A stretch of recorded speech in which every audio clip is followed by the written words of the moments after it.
Hello, everybody. Welcome to the second newsletter of 2025. So, hi, I'm Francine Simone, founder of the Midnight Scholar Society. You were either here because you're on the newsletter or you're on YouTube. So, hello. And yeah, I want to let everybody know. So, I founded the Midnight Scholar Society last year, March. We're coming up on our 100th. We're coming up, I'm ahead of myself.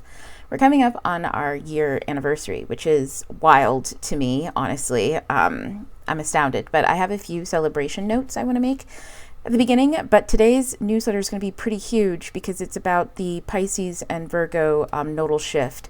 I'm going to tell you guys and read to you what I wrote down in my morning pages for it because I was just channeling, and I think that's the best way to do it. It's just to read and talk to you about what it is that I was picking up as I was doing it. That way you both get to see experience a little bit of what channeling is and how I interpret those things, etc., so that you can, use that in your own practice, yay. But also because it's a huge message, it's really important today. And I don't know, normally it's so easy for me to just wrap things up, but this one, no, this is not just a wrap it up kind of a thing. Hello, also YouTube. I feel like I have, I'm recording here and I'm also on YouTube. You guys know I've been on YouTube for a long time, since 2016, but I'm so used to doing podcasts now that I just kind of like blank out because I'm channeling. So I used to do the eye contact thing on camera. I'll do the best that I can. It's just I'm in my head, and I'm in my head meeting. I'm in 1,000 places all at once trying to gather information. So if I'm not paying attention to you, if I treat you like I'd be treating those TikTok lives, like you're not even there, no offense. I'm going to do my best. Just, it's the way in which I channel. I pay attention to so much in my periphery that I'm not always making eye contact. So, but I also want to let everybody know on the newsletter, I am uploading more YouTube videos because, as you know, there is possibly a TikTok ban that is going to be full in effect. So if you want to get your newsletter on YouTube so you can, see me, hey, get that face-to-face in. Or if you're just going to continue listening on the podcast, or hello, if you're on YouTube and you'd like to join our newsletter and Discord, I'm going to talk about that in the celebratory notes. So let's dive all the way into this week's newsletter. So I wrote this. It has begun. I can feel it. I'm going to send out a message today. So this is the message starting. I've reached over 5,000 spirituals over on our newsletter, nearly 500 of which are on the Discord and sharing information. It's now more important than ever that we can crowdsource information. I, for one, I have done a 1 in a 4 billion kind of thing where I'll put it this way. It's so hard to wrap into words. I know, for one, that for me, right, the concept that I've reached 5,000 people. Now, there's more on social media, right? But across many different channels, I've reached hundreds of thousands of people, millions of people before, you know what I'm saying? But to have people congregated as a spiritual in the name of self-mastery, knowing that I've reached over 5,000 people across the entire globe is insane to me, insane in a beautiful and sacred way. And then to know that 500 of those people are on the Discord, sharing information or pushing forward, bringing life to this path and this journey that we're all on is even wilder. But the big celebratory thing for me is today I reached my 100th patron. So I was like, whoa, there are 100 of us.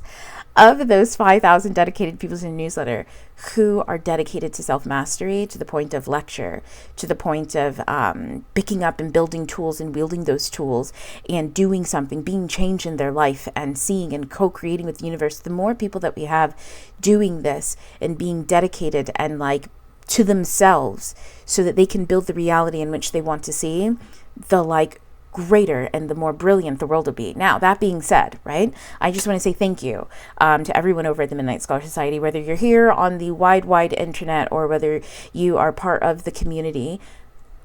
We made it, So, it's with gratitude, honestly. And I had written this down. I said, we've made it simply because, today the Midnight Scholar Society celebrates 100 dedicated patrons. I'm so full of joy because that means that we are on our way.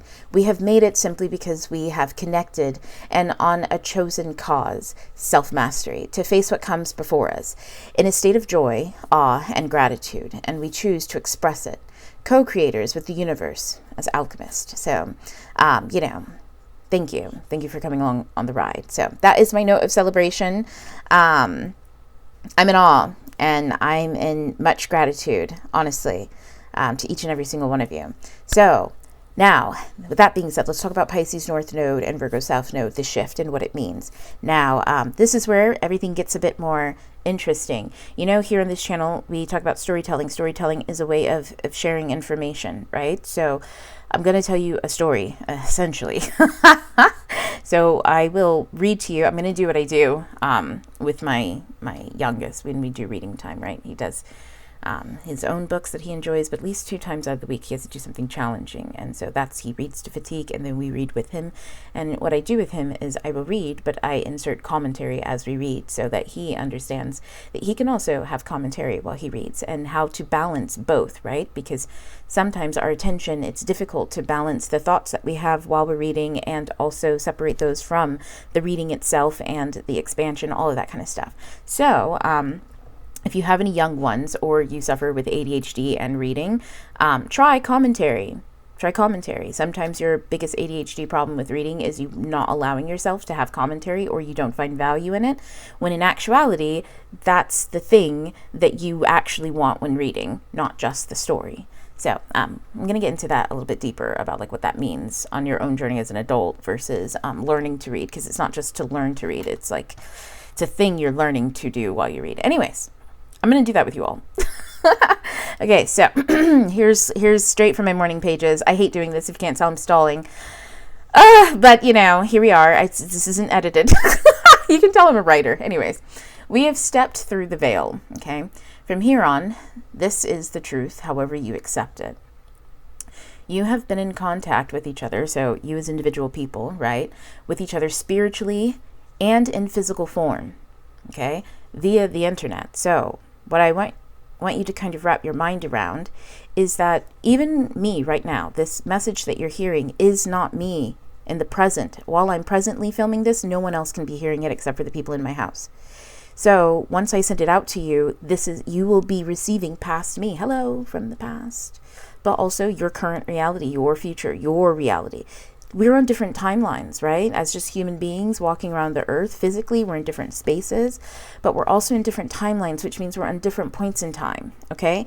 That being said, our realities do render differently to be able to reflect the points in time that we are individually in, which means you're talking to ghosts when you're on the internet. It's all spiritual. However, it's spiritual and holographic. If you're watching me on YouTube, hello, you get the holographic version. If you're just listening to me at home on podcast, through email, through the newsletter, hello, you're getting my voice through radio, right? So this is kind of a holographic form of my mental body. You just get my sound. Isn't that beautiful? And then, there's no other one really. It's just either my voice or my physical body. So that is me talking to you spiritually. So hello on YouTube. Every time you see a YouTube video, you are looking at a ghost. You are looking at a holographic ghost of a person because they're not there anymore. Anytime you watch movies, and when you're watching a movie, it's even more obvious, right? Because the characters, the artists themselves, aren't even being who they actually are. They're actually time traveling and being someone else, or they're dimensionally traveling and they're being a different version of themselves, a different iteration of themselves that they get to play out in a very small boxed corner of time. Now, because this is art and stuff like that, it's a little bit different, right? There's a little bit more intention behind it. But the point that I'm making is that for the past, however long, the past 15 years, really, the internet really got kicked into gear with Instagram, where people started sharing more. Everyday people started sharing different glimpses of their life and curating things. And so we've been interacting with each other in holographic form across different timelines, thinking that we're all in the same time and place, and we're not.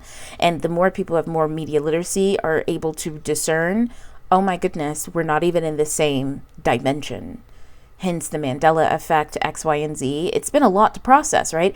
That you and other people aren't in the same dimension, that when you agree to meet someone physically, you're agreeing to go to a certain time and space and location so that you can render yourself real with another person, right? When we take that for granted, we are taking the ability to transport ourselves for granted. We're taking the ability to literally, like, think about it. Maybe billions of years ago, we were trees and we were just planted in the ground. We couldn't go too far. And then we were able to start going a little bit farther, right? But we never went past the mountain, past the lake, right?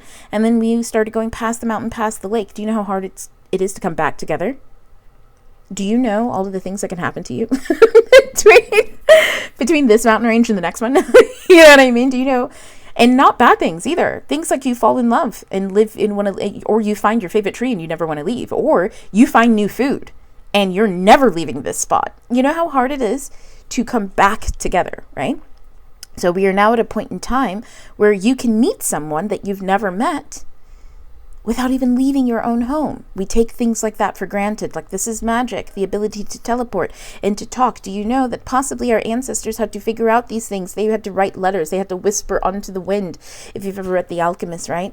They've had to whisper their love name on the wind so that maybe that person might come back. Maybe they might meet again. Not because they might go out there and die and get eaten by lions, but because they might go and find a reason to stay. So, you start writing letters, that's a form. You start sending messages, that's a form. And then now we can do it. We can be places we've never been, right? There are some of you living in Germany, some of you in France and Britain and the Sudan. And I mean, there's, I could name them all, the countries. I'm drawing a blank now. There's some of you in Sweden. I mean, there's some of you everywhere. Honestly, I think I've hit not all seven continents, because I don't think any of you are in Antarctica. But if you are, hey, drop that down in the comments. I'd love to know that my voice has sounded on the glaciers of Antarctica. No, but you know what I'm saying? Some of you are everywhere, all over the place, and I've never met you physically. But yet I am connected to you, and I'm connected to you on such an energetic level that when we talk about these things or I share information with you, it is something that you can take with you into your life. In other words, we're able to meet and I'm able to impact you in a way, we're able to share in some type of way, in a way that benefits each other and ourselves without having to leave my favorite little tree, my favorite food spot, I don't actually have to leave to come back to see you, to meet you across time and space. And some of you, I may have knew thousands and thousands of years ago, right? That's the reason why, is because thousands of years ago, I lived in that same little black forest in Germany, and with one of you who has been there ancestrally since forever. You get what I'm saying? And we used to know each other, and now we're meeting again. But it's so far in the future that we don't look the same. We don't even remember. That is the beauty of Pisces in the North Node, is the ability to understand that we are all one when there's nothing new here. We're just in different forms. We've decided to travel and go places and see things, and shit happens along the way. So, reconnecting with each other and coming back together. That is the age that we're in right now, especially with Pluto going into Aquarius, and we're heading into the age of Aquarius as it is, or we already have been by some people's calendars, right? So, knowing that, you have to understand that we have met, we are coming back to meet each other without having to physically upend the entire world to do it. But, that comes with its awakenings, right? It comes with its realizations, its remembering of all the past lives. It comes with knowing the difference between you and your past life, that just because you were a version 1,000 years ago doesn't mean that you were the exact version you think. Some people lived a whole lifetime pretending to be somebody else. You know what I mean? So sometimes you can go around thinking, oh my goodness, am I a reincarnation of someone famous? No. Or maybe you were one of the the inducted patrons of that, like back in the day, the gods were the idols. And then after that, you have kings and queens that become people's idols, and you don't know any otherwise because you've been propagandized. I mean, we all have fallen to propagandize over the thousands and thousands of years that we've just, existed on the earth, right? That's just the history. All you have to do is go and look through history, and you will see all of the eras and all of the different ways that human beings have propagandized themselves to stay in one location for somebody's benefit, maybe their own, also maybe someone else's. And that's just the story of being human. So the beauty, we are all on the internet, and we're all able to reach each other and kind of cast off these stories and get back to who we were, why we originally sought out and went out to begin with, right? So some of you are in certain timelines than others. Your reach is far. So you have to understand that, like, we think of time travel in such a linear form. Yes, some version of you can be in medieval times, you know what I'm saying? Or, ancient Greek times or biblical times. Yes, there are versions of you that existed then, but that's a linear timeline. Most of the timelines that we're interacting with each other are like parallel, okay? We are witnessing and experiencing parallel lifetimes, and think of it like spindles on a wheel. You know what I mean? The whole wheel is going somewhere. We're all going in the same direction, but we're all at different points in this time of this spin that we're on. You know what I mean? And then think of, if you want to get deep with it, with dimensional, if we are on one wheel and each of us is a spindle on that wheel. I think this is the Wheel of Time book series is probably how Jordan explained it. I didn't read the book, so I wouldn't know. But if we're all a spindle on that wheel, I should have a drawing of some sort, and we're all going in one direction. Now, stack the wheels on top of each other and put a pole through those wheels. That's linear time. There are other wheels. Yes, you can jump to other wheels, but those other wheels are like biblical wheel. You know what I mean? Ancient Greek wheel, ancient China wheel, Japanese dynasty wheel, Pacific Islander wheel, the Mayan wheel. The wheels are our calendars. We all have wheels that we can be on, eras in different spaces and points in time, right? That's the linear. Stack all those wheels together, put one rod, and all the wheels are going in one direction. But if we can experience the parallel timelines, so the different spindles on our individual wheel, and we can also experience via our imagination, right, by picking up books, reading, and consuming history and stories, we can start to build out the dimensions of other wheels and go, wow, I'm really seeing it. And that's a whole journey in itself. But that's time. The wheels of time. Man, I'm glad Jordan's not alive. He wrote the series, The Wheel of Time, to come after me because, I don't know what he said, but I would hate to think that I butchered his concept. It's not like it's rocket science, when you use analogies, so I'm not mad. It's like I'm stealing. I'm over here, maybe I am being chastised by his ghost or something. Okay, so next is you must accept that you speak to many across multiple timelines, okay? You are in connection with multiple people across multiple timelines. This was really for me, but this is how it is for me. I'm talking to multiple people across multiple timelines and multiple times in space. So how do I hold room for all of you? I don't. I just hold room for myself, and I trust that I'm reaching you if I'm meant to reach you, and I don't reach who I'm not meant to reach. Because can you imagine if I had to keep the thoughts, feelings, and emotions psychically of everyone else? I'd go crazy. So instead, I just tune into a frequency, understand that frequency, and talk about it to those who I'm meant to reach, knowing that I'll reach those who I'm meant to reach. There you go. So it is, okay, so this is magic. It is. It's beautiful. It's beautiful. You passed many tests. Obviously, we have been through the gauntlet, right? So for many timelines. So we've passed over, okay, so this is something that's known in a lot of the, I don't want to say New Age spaces specifically. This is known in many indigenous practices, et cetera, but you can hear about it a lot in the New Age space, which is reincarnation is, and this is Hindu, but reincarnation is living many lives until you've learned all of your lessons so that you can be enlightened and move forward with life, right? And that just means, like, this was never supposed to take many lifetimes. That is just a lack of history and understanding of the concept. This means that this happens in everyone's lifetime, okay? But through through misconceptions, through the near destruction of spirit and all of that kind of stuff, we get lost in the translation. Enlightenment is something that generally is like reaching adulthood for the most part. It's not something that's supposed to have taken eons, or maybe it should. I'm not trying to put judgments on it. My point is that enlightenment is something that you experience by simply paying attention and learning the lessons around you. It's just like graduating from school. That's why a lot of people feel like when they're dreaming, they know that they've been inducted in school, or they're in initiation, because there are tests and they're kind of confused. Yeah, you're just groggy, but you are sitting in spiritual school. But because you're groggy and you're a little disconnected, it's hard to like understand that no, it's not. I should say this, you've only experienced school in a very material way. So, it's hard to understand that, yes, you are in school, but no, it doesn't look like probably the Western one that you went to. It's life. And so because we weren't taught in a very holistic way, but instead a more factory setting way, that message kind of gets lost in the sauce, so to speak. So, but yeah, everybody has felt that way because they're in an awakening.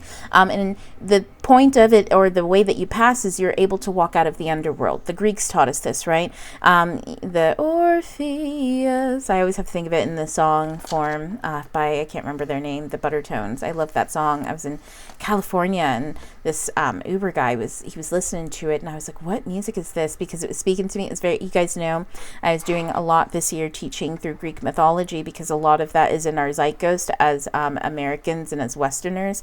So it's really, it's important to kind of understand the symbology that's around you, so that you can get a quick grasp on self-mastery and being able to read signs and pick up on signs and stuff like that by learning your own cultural zeitgeist first. Anyways, so I was deep into Greek stuff before all of this, before I was in California. But I was listening Orpheus, and that song just kept coming back to me, like, it's haunting. And that's because Orpheus was tasked with leaving the underworld. He was not supposed to look behind him so that his wife could follow. So he leads her out of the underworld.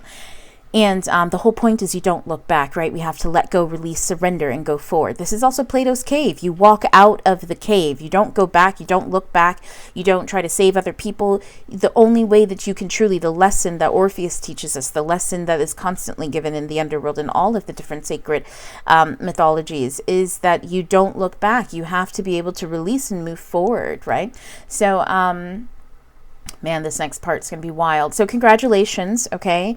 You were able to go. You were able to step out into the unknown, as Elsa says, into the unknown. So it is to say you have left the cave, right? Those still inside must face the flame, the flood, the famine, the apocalypse. Where you go, heaven is. Where you leave, too, heaven follows. The White Witch, the 100-year winter. That's, I'm going to pause there for a second, because I've got a few different metaphors going on here. So, when I say you've left the cave, Plato's cave, right? This is, for everybody who doesn't know Plato's cave, this is the concept that there's a bunch of people and they're inside of a dark cave, and they've been told to face the wall. Okay, there's a little fire. They finally have some fire, and when they had fire, they saw all these demons and stuff, so they faced the wall so the monsters won't get them, right? So facing the wall, they kind of over time have chained themselves to it. They've told themselves that they can't leave, they can't do this, they can't go here, they can't go there. They're just afraid because they know if they turn around, the monster will get them. So the point is that one person finally, maybe they drop something, I don't know, whatever it is. So they turn around, and the others, so scared, probably like push that person far away. So they group together like herd animals do to protect themselves and leave the other one to sacrifice. The other one's screaming because obviously the monsters are going to get him.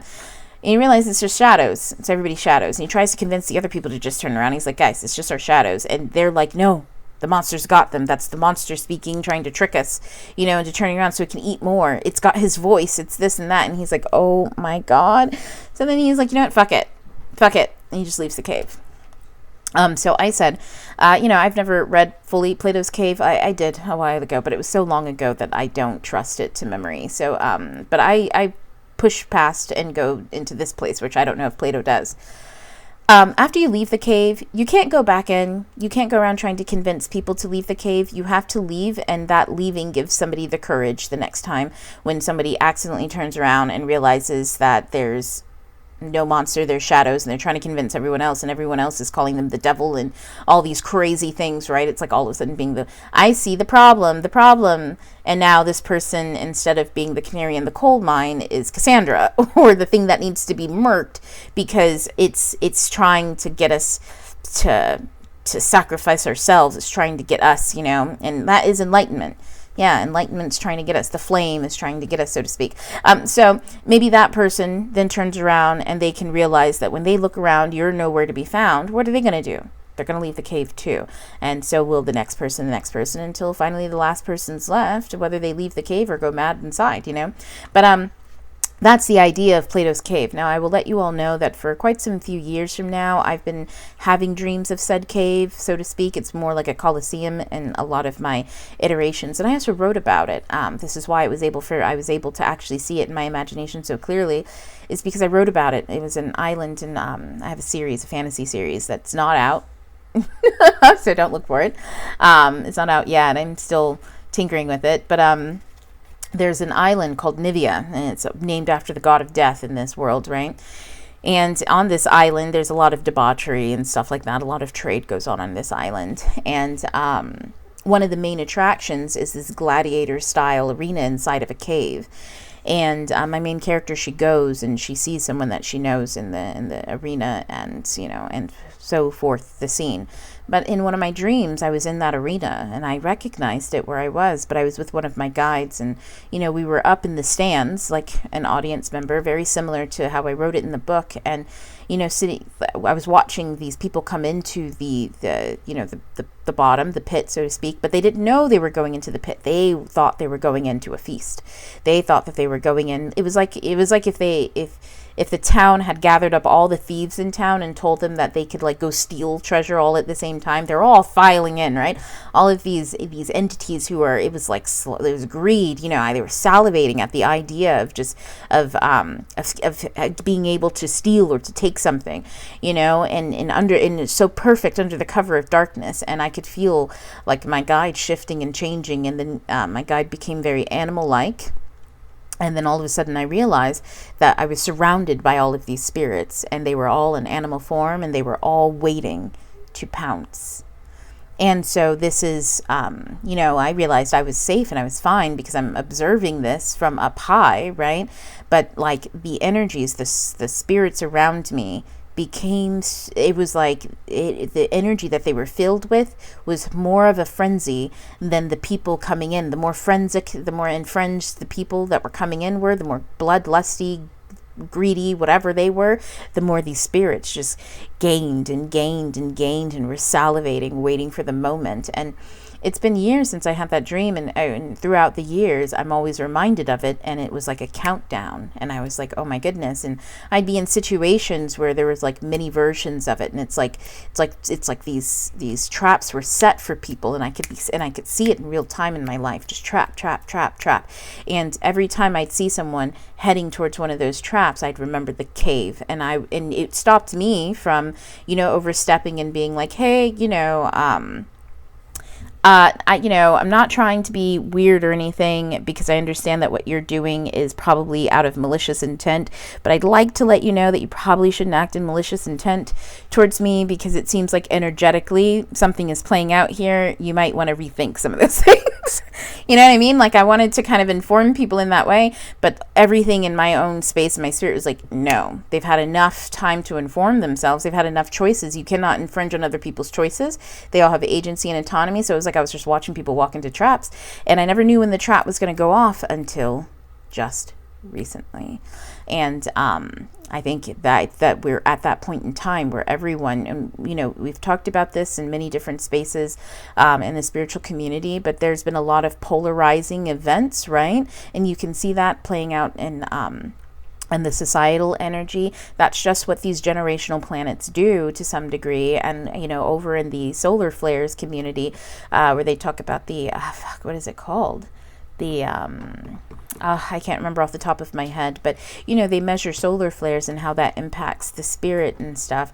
And in all of these different communities, people have been talking about this high polarizing energy, and it's almost as if two things are being pulled apart. And I've noticed in one way or form that people have been pulled apart and reorganized. So it's like is with like. If you follow joy, you're with people who follow joy. If you follow bloodlust, you're with people who follow bloodlust. Whatever that looks like on the outside, that's not whatever we understand as well. There's been a lot of conversation, especially on TikTok, around masking and autism, that we understand that everybody to some degree mask, and so therefore you'll never really know what people have going on inside of them, right? Because where Plato's cave is about what's going on in the internal. And are you brave enough to bring that externally out? Are you brave enough to express your inner world outward, or are you going to hide in there, right? And to your own dismay, to your own insanity. And so we don't really know who's actually expressing honestly or not. That's all based on what happens, the outcome. But over the period of 15 years previously, it's like we've all been in the same space, just generally. You know what I mean? We're just... Not all of us, but in your particular timeline, you were around everyone, regardless of whether they were being honest or dishonest, whether the energy was right or not, because maybe you were playing an honest game, but other people weren't. And now with Pluto into Aquarius, it's like we've had this slow, over the past few years, this slow pulling effect. Think of like there's a bunch of metal in the sand, and you've got two magnets just pulling these metals to the opposite side, filtering through the sand, right? So we've been filtering out based on our energies. A lot of the people who behave in toxic ways, which is just not self-expressing honestly, because it leaves you with madness on the inside, right? So it's not about judging people or trying to guess based on morals or what people's moral beliefs or values are. It's just about whether people internally are able to express externally, authentically, and transparently to whatever degree. Because transparency doesn't mean that everyone deserves or gets full transparency. For instance, you have your inner circle, your outer circle, and then your outer periphery, right? People in your outer periphery don't get the same transparency as your inner circle, because there are many different reasons of why you wouldn't want to share personal information with other people, right? So it's not about I'm super transparent. No, I don't have to hide anything. It's not about hiding or anything like that. It's just about being authentic in the moment when you're called to be. Being authentic and honest. And honesty in that moment is contextual. Honesty with a stranger is different than honesty with an intimate partner, right? So a lot of people who are not honest, they're being pulled through or shifted through the sand. And so it's like if everyone has been honoring the kind of isolation period that they've been in, or this pulling apart, like for me, I'm telling you all, my career, my life was kind of great. You know what I mean? I was, I'm not going to get into it, but I was on my own trajectory, my own place. I was not interested in teaching. I liked spiritual stuff, but I just kind of kept that to myself for the most part. I've always been practicing and being mindful, but it's always been in a way of how do I do this to benefit my mental health, my this, my that. I would just practice protection magic and overall good health magic. I was and also I was if I can't do it just with my mind, I don't want to do it at all. So you can tell I'm not who you see today. Expressively, if you look back at content that I made 8 years ago, none of it's really spiritual. It's all about books and things like that. So as soon as my awakening hit, soon as the magnets came to ask me to make a choice, I had to watch and allow my entire life to just be slowly pulled apart. And everything that I thought was important to me was just removed. And I'm watching as this is happening, and I'm realizing on two accounts. One, this is something bigger than me, because the things that were happening were almost comical. It was almost like I was in that movie where magic is real to some people but not to others, and the audience is in on the joke and is oh my god, this mundane person really isn't seeing the obvious, but it's right there. That's what was happening to me, where I was and I'd look at other people and they were this is weird, and I'm yeah, this is weird, this is a really weird turn of events, this is really strange. And that was just the energy just rising in people. I'm going to talk about what that looks like. We're going to talk about the White Witch. But it was just the energy coming through to clear and to cleanse out, because the truth is I was just meant to share this. I did this with people in my inner circle. You know, I just consider this hanging out. You know what I mean? I didn't think that I should hang out on the internet. You know, me hanging out is just like being into like spiritual things, and conversations and looking at life in a deep way and dissecting things. You know, that's just how I entertain myself, whether I'm with other people like my inner circle or not. But it wasn't how I entertain myself on the internet. On the internet, I went to talk about books. So that shifted, changed, and then I was rerouted. And the more I surrendered to that rerouting, the better everything was. The more I resisted that rerouting, the worse things would be, the worse the experience would be. And so it was kind of like being crazy delusional, because I just had to be happy, even though like all of these things were falling apart. And I also had to say, well, maybe these things are falling apart for the reason, and surrender to that. And I'm telling you, as somebody who has, who had a whole life that I built myself, a maverick, wasn't following somebody else's blueprint. I wasn't, going on hopes and dreams. I'm not an insecure person. I'm highly confident. I mavericked my entire career, and was very successful at it. It was a highly, highly, highly difficult thing to turn around and let everything just be pulled apart because some invisible force is doing it. When I tell you all, yes, my North Node is in Pisces and my South Node is in Virgo. When I tell you all, it was been a life lesson in this nodal shift, how to navigate this shift. Because yes, as somebody with a lot of heavy Virgo energy, which the South Node naturally gives you, it's like being a Virgo in yourself. You just naturally have all of the abilities that Virgo has to the level of just ease. I analyze things with ease. It's ease. I don't have to put a lot of effort into it because my South Node's in Virgo. It's just, this is something that I inherit from everything. You know what I mean? Virgo energy is like, I truly believe, if you want to understand your South and North Node, your South Node is your covert, true energy. Because it's like your sun is where everybody looks. The South Node is where you really are. You know what I'm saying? Everybody looks at my Taurus sun. Oh, X, Y, and Z. They look past the Aries rising aspect of me and think, oh, you're being so direct all of a sudden. Something must be wrong. Or, wow, she's really excited about this or impassioned about this. She must be angry. And it's like, no, I'm an Aries rising. I'm not, like, this is just my natural state. It seems impassioned to you who expresses nothing, but I express everything. I'm also, Taurus first house. Like, I self-expression on lock. People would be like, oh my goodness, you are calling out all of these insecurities. You must be a highly insecure person. No, I'm highly confident. I'm calling out these insecurities because in my confidence, I know that you are insecure in this moment. And so I'm going to call it out so you don't use it or abuse me with it later, X, Y, and Z. And that's always been a lesson for other people, is things that they thought I was insecure about because they were, and I was talking about them, that I just didn't have the ability to hide my insecurity. And it's like, no, it's because I'm confident.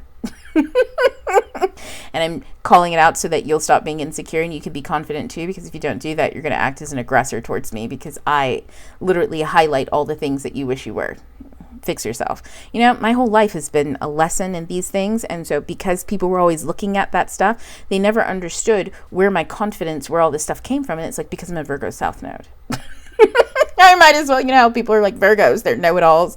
They're scary. They're intimidating. They're happy to be by themselves and alone consistently. They're in all of the details. They know all of the underlying things of how everything works. They are one with the earth. The Virgo, okay? The Virgo is the one that's like, you reap what you sow. Might as well be the reaper. They're the ones who collect the harvest. We're going to get into that. So naturally, that's where I sit. And it's very obscure. Most people cannot see it. So your South Node is something that is very obscure. You cannot see it. But also, I want you all to hear that. That is the Virgo energy that is coming to test you. Okay? The Virgo energy, I'm going to skip past. We're going to get back to the White Witch thing. Actually, no. Let me go finish that up, and then we'll talk about the South Node in Virgo. I want to finish on the idea of this. I mentioned that we're going to see the flood, the famine, the flame, and the apocalypse. Where you go is where heaven is, and where you leave is where heaven follows, right? This is about your peace of mind and who you are. You are naturally a time traveler. You can see on multiple timelines, and you have the empathy and the capacity to move yourself to different rings on that wheel, okay? We as a collective society are all moving in one direction, but not everybody is experiencing life on the same wheel, and you have the ability to choose what wheel and what rung you'll be at any given turn and point, okay? Sometimes you're not going to want to be on the bottom ring. Sometimes you're going to want to move your energy to a top one, and you're going to do that based on what? Your joy. Okay, move based on your joy. Time travel always based on your joy. So the reason why I say this is because the White Witch, my son, he's reading Narnia. So we discuss it, my oldest one, right? And it's that's his book that we're doing this quarter. I think I've mentioned it. And so the White Witch comes up, and I'm not going to get into, I wish I could geek out over it, and I might on a different video and break down Narnia, because I got to read and catch up with him. So I'm probably going to break that down in another video so that you can truly understand this aspect that I'm making. But the White Witch is the flame, okay? The White Witch brings 100 years of winter. You guys, I really want you to understand this concept, because it's going to help you navigate the future, is that the White Witch in Narnia is considered evil because what she gives her attention to, she nurtures. What she gives her attention to, she faces, and she faces it with her grace, meaning she's happy to, okay? She's happy to whatever she gives her attention to nurture it with her white flame. The white flame is a purifying energy. It burns so hot that it feels cold. The 100-Year War. When the White Witch has her eye on you, you are cast out in the cold. That is how hot everything is. It's burning white. What is a blinding white light? What is the hottest you can possibly get to a certain to whiteness? It's cold. Snow. Look at it, snow. Temperature isn't hot and cold. It's a temperature is a range between very hot and not very hot at all, but it's still heat. Still heat. Cold in the negative degrees and snow time is still heat. It's just the kind of heat that will freeze you. Freezer burn, okay? Is it freezer burn? I was thinking about frostbite. But I said freezer burn, you know, like some stuff that you put in the freezer. But anyways, my point is that temperature isn't one or the other. It is a measurement between between degrees. And so sometimes we think hot, meaning heat, and cold, meaning no heat. And no, all of that is heat. All of it is heat. It's just to differing degrees. Negative something Celsius degrees, or negative, negatives, or that's just really, really, really cold heat, versus 100 degrees Celsius is really, really hot heat, right? So, or boiling point is what I was getting at. So she stirs, she rises on them. So the White Witch, she rises in all that she puts attention to, like a flame. Okay, she's stirring their anger. Anger is a fire element. So you all have to understand that while people are out in the cold, and these are people who made their decisions, and it's all like, man, I just want to say this: mind your business. That doesn't mean to ignore other people. I'm going to get into that point, but it's really important to use discernment. But the White Witch, so to speak, the white flame, that cold and that frill, that chill, that freezes people, that has them freezing other people out, because, it's the images that are coming to me. It stirs rage, okay? It's an enraging flame. That being said, you can understand how people who are cast out in the cold feel rage. Now, again, that being said, the White Witch is not an evil entity. The White Witch, think Norse mythology, is like hell, the god of hell. One side is all dead, and the other side's the most beautiful, gorgeous thing you'll ever see. The White Witch is the exact same entity as the feast, the empress, the all-giving, the Aphrodite, the all-ever-loving goddess, Isis, the nurturing, Demeter, the one who gives all of the grain. You know, all of these deities, Oshun, all of these deities who give life. When she turns your back, when that deity who gives life, who has her attention on life, turns her back on something, That is what is not given life. That is it meets the white witch. Does that make sense? So you all have to think of these things not as one or the other, but two sides of the same coin. Just like heat and cold are two sides of the same coin. The white witch and the green witch, or whatever, the black witch, so to speak, the one that's under the soil nurturing everything, two sides of the same coin. We do not cast one above the other. We just understand why which is facing in which direction, so to speak. So I ask you this: what story are you telling yourself when I'm talking about all of this? What aspects of your life are coming up? How can you shift your life to follow your joy? How can you, in this moment right now, is it simply to relax your shoulders? Or is it to unclench your teeth? Or is it to breathe a little deeper? Go ahead and do that one. That one always works. Breathing. It reminds us that we are alive. Yes, that we can feel. It's like water. It won't hurt us, right, if we don't fight it. So rage, the feeling, it's a fire element. It's just like water. The more you try to fight it, the more it harms you. The more you relax and you surrender to it, the more you learn what it is. Elements, and so, down below in the newsletter are going to be Embracing the Elements, the course. It's really important to understand how to navigate elemental energy, because elements are not like other beings. Elements are not spirits. They are not time travelers. Elements are forces of nature in themselves. They transcend life and death, okay? They are life and death. Flame gives life and it takes life. Just so does water. It gives life and it takes life. Just as air, it gives life and it takes life. Just as earth, it can give life and it can take life, okay? All of these elements are part of the natural cycle. They transcend. They are sentient elements as well. Rage exists as the ultimate fire element. When fire is amongst you and you are enraged, you can look around and probably see fire somewhere erupting. Does that make sense? This energy is so potent that it manifests itself physically every time that it's around. It gives and it takes life. It's not a bad thing, but it does tell us and it does give us information about where it populates and why and all of this, that, and the other. That being said, right? These are the elements that you see. They will not fight you, but they will not save you either. Do not seek these elements out as deities that will come to your aid, etc., because they give and take life, not based on human concepts and conditions, but based on the cycles themselves. These are elementals. I repeat. Many people get confused and they think of them as all forgiving or loving deities. They are elements. They are forces of nature. They do not act on the whims of anything other than the cycle of the wild itself. They cannot be reasoned with.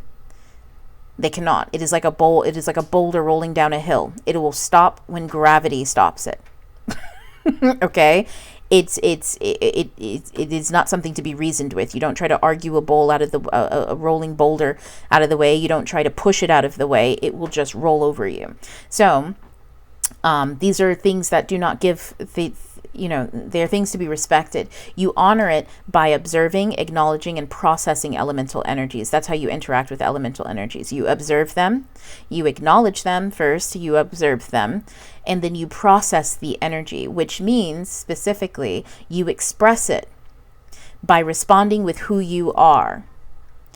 You express when you feel something like rage. That is a high fire elemental energy. When you feel something like that, you acknowledge it, you observe it so that you can learn. That's Virgo energy, right? And you process it, and then you express it by responding with who you are. That is contextual in the moment. Just means that you're honest. You don't alter it. You respond honestly in the moment. No agenda other than to honor your feelings, right? We are the seers, so initiates of an ancient kind, honestly. If you want more on that, read The Golden Ass, specifically the Emily Wilson translation. But, so thank Aurelius, I think that's his name, for, Aphelius, I can't remember. Thank him, though, for the reminder of that entire thing, is that when one wants wisdom, you must face what is behind you and have the courage to keep moving forward. So this whole concept of what I'm talking about is the ability, when you feel such an intense energy like rage that's been around a lot lately, when you acknowledge it, you observe it, you're trying to gain wisdom about it. Please read Women Who Run with Wolves, chapter 12 on rage. This is how we gain wisdom, okay, of how to handle this elemental energy. You don't just act on it. You acknowledge that it exists so that you can observe it. And then you begin to process it. This is, okay, I'm taking observation, gives you information. What do you do with that information? You take it in, you gain new perspectives, and then you express it out. So this is where things get interesting. Whenever you take in information, you don't just hold it within you to be able to judge things. You take that information and then you use it as a guide out in your life. That's how you apply the information. So it is important to know what information you're taking in and to be very mindful about your sources of information. And this is where I get into things like guides. I wrote this down because I loved it. Like, this is essentially, when it comes to a guide, I said this in the Creative Entrepreneurship course in part 3, week 3. It's about mentors, okay? A lot of your mentors are going to be dead. The best ones are dead, honestly, because energetically speaking, the dead guides will leave you. They will try to guide you only so far as they go, okay? People who you use as mentors who are alive, they are human, so they can err. Sometimes they will take you places that they've never been before, and that's not a guide, that is a peer. If both of you are new in a place, both of you don't know what's going on, so both of you are now active agents on your own. This person cannot mentor you unless they've already been there before. They need wisdom to be able to mentor you. So humans can err in that way, but dead ones, they don't. Energetically speaking, spiritual guides will only and can only access energy resonances and frequencies in which they've been. So if you find yourself in a situation and you're trying to figure out how to apply some information that you've learned through reading old books by people who are dead, right? And you can't think of anything or they don't come up, that's because it's not their repertoire. A lot of people use philosophy because they're not applying it to their life and they're just using it to make themselves feel superior to others for having known that the concept exists. They don't know where the concept is applied and where it's not because they're not actively walking with that guide and applying it to life. Because if they were, then they'd know that most of the philosophies that they're using are inapplicable. And there you can't apply them. I'm talking to all those people who are into a lot of the Western philosophers, which, each of them have their place, right? But in context. So we must apply that information. That's processing and expressing by responding with who you are. That makes you a person who can become present in a moment, even if that moment is difficult and hard, and speak the truth and speak honestly, regardless of how other people are going to feel about it, and with confidence, and in a way that resounds and it's true. Does that make sense? So, that's something that I wanted to really impress upon you all. That's Virgo and Pisces North Node acting simultaneously. Your guides in the way that you see the world is but illusion, okay? It's the point of the Pisces energy isn't, in this nodal shift, isn't to run away from illusion. It's to work with it, okay? It's to understand what is the illusion. Illusions give you clarity about what you don't know. When we don't know something, we have to layer some type of illusion on top of it to get to know that thing, right? And when you, in other words, I want to say it like this so that everybody truly gets it. When you don't know something, you layer an illusion on top of it so that you can kind of start to say, well, what is this? Is this like this? No, this and that. What does that tell you? It tells you don't know what you're looking at. You're making a lot of assumptions. So what do you need so that you can lower the amount of assumptions you're making? Information. It kicks in your Virgo. Pisces and Virgo work hand in hand. Pisces says, here we are, an unknown place. So what do we need? Virgo to go come and gather some information. But once you gather information and you process it, right? These are new stories, new ideas, new perspectives. Gravitate to what brings you joy.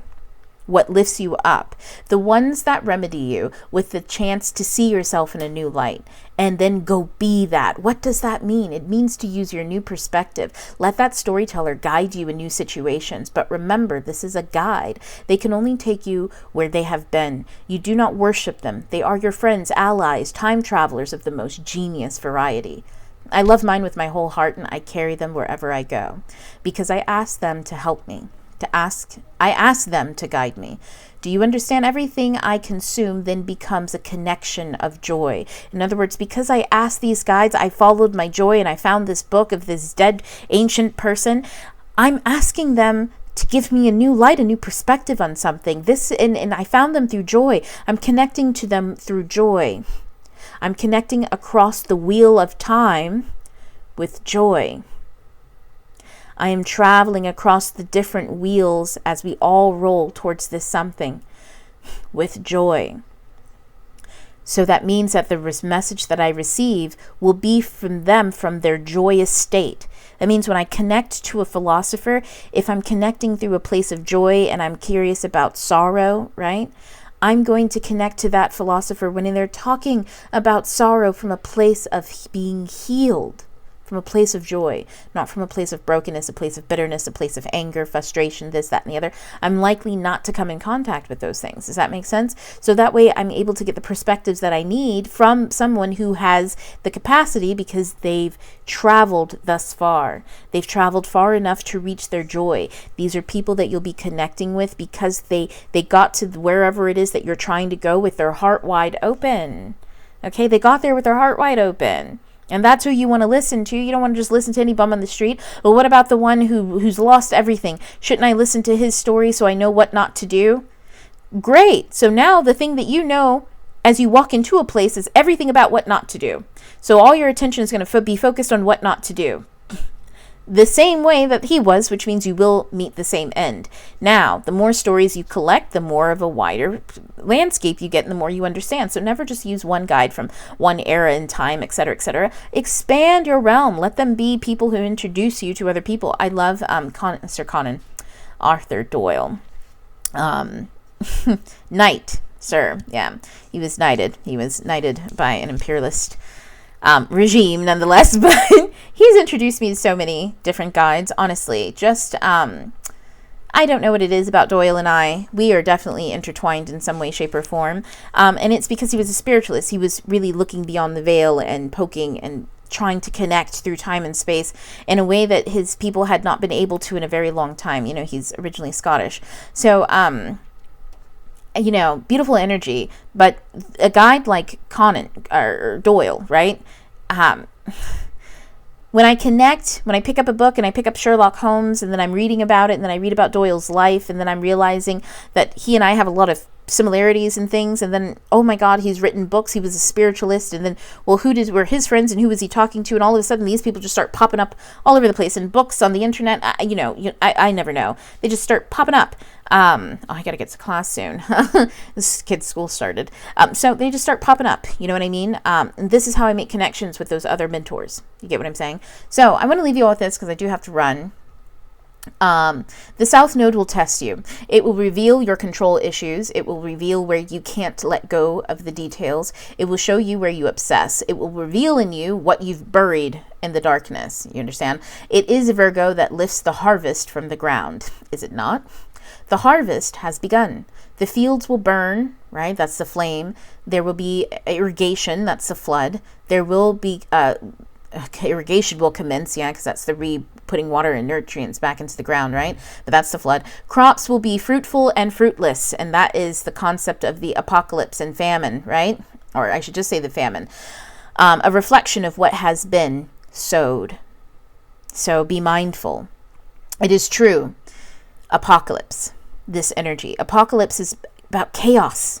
Everything that was once in order is now in chaos, and people don't know why their crops didn't come to fulfillment. People are tricked into doing bad deeds for others, and that's their time to reflect on that. Other people have done the work and the hard work, and there's this guy in California, his entire neighborhood burned down except for his house. Well, 2 blocks, yeah. And his house was the only one standing, and he couldn't understand it. And everyone in the comments was like, that's because you're obviously a good person. He was speaking about this because he was in tears. He was like, I don't understand why mine, all these people, they're good people. They're this, they're that. Why would their houses burn down? He was so much more in compassion with those who lost around him versus what was saved and what he had. Because he was empathetic for those around him, which tells you an awful lot about him as a person. Maybe that's why his house was saved. That's kind of the concept here. So it's not about people being good or people being bad. Like, no, this is the apocalypse. We don't understand why. So it's everyone's duty not to understand why things are happening to other people, but why things are happening to them. Because when you sit and reflect on yourself, if everyone sits and reflects on themselves, they can then turn everything around, right? That's how we do better. Not by survivor's guilt or trying to fix things for other people or feeling good because things are working out for you. Just like things are working out for you now, they can go horrible in 5 seconds. Like, didn't we learn anything from the last go round, right? So Virgo, right? It's going to show you what was buried, and it's going to come to unearth it. So what was lost will be found, and that includes whatever someone took from you. It will be unearthed and returned, you know. So be mindful as you go into the world with compassion, joy, and discernment. May they go with you, so that you may face rage, right, with your compassion, sorrow with your joy, and have the ability to know the difference. So I'm going to leave you all in that.